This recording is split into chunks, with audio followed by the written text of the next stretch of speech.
Khensa ku va mi languta channel ya Matimba Emmanuel Maluleke YouTube channel. Kombela mi subscribe ku channel yi kota ku kula ku fana na ti-channel letin'wana. La ku khumba mhaka yin'wanyana hi leyi. Xana n'wanuna wa dyisa n'wansati na? Xana n'wanuna wa dyisa n'wansati love potion or beka mina or rhandza mina ntsena ka ta mina or nsati wa mina or ndzeyana wa mina or girlfriend ya mina?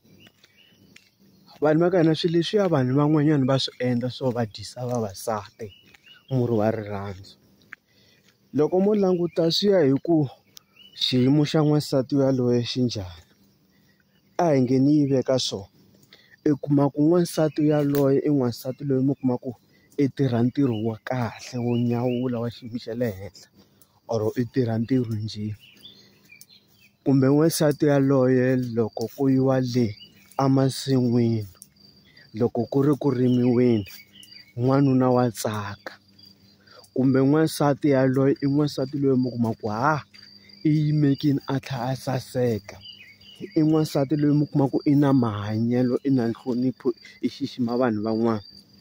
Wa swi kota n'wanuna ku famba a ya ka tindhawu to karhi a hi nge a tin'angeni kumbe ka maporofita vo karhi kumbe a fasta a titsona ku Xikwembu n'wansati loyi ni nga na yena ni lava ku ta ku hi hanya swin'we vutomi bya hina hinkwabyo or hi famba swin'we until hi ya hambanyisiwa hi rifu.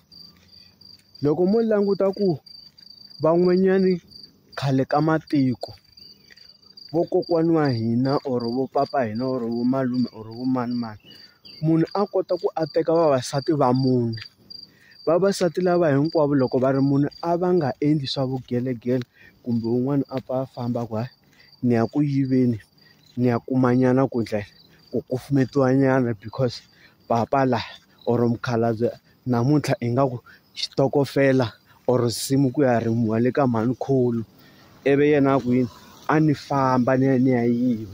A va nga yivi no yiva vakhegula va lavaya a va make sure ku endla n'wanuna luya or mukhalabye luya i va a va bohile vavasati lava hinkwavo ka vona. I va a va bohe hi swilo swo karhi swa xintu.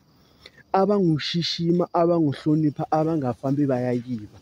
Na namuntlha na sweswi ni nga ku vulavuleni na n'wina va kona tin'anga tin'wani ta xintu or vaporofita vo karhi loko i lava ku ta ya boheriwa nsati kumbe i lava ku ta ya tiyiseriwa nsati ku nsati wa wena hambi wo famba 6 months hinkwayo or lembe hinkwaro kumbe ya matikweni ya le handle kumbe i suka ka province yin'wana ya ka province yin'wana i siye nsati kaya a nga endli vugelegele a nga fambi a ya rimisa. Va swi endla ende va swi kota ngopfu ma twisisa. Se swi tele leswiya swi kona swo yini n'wanuna a nyika n'wansati or a dyisa n'wansati. Na khensa ku va mi pfulele chanele. Dankie.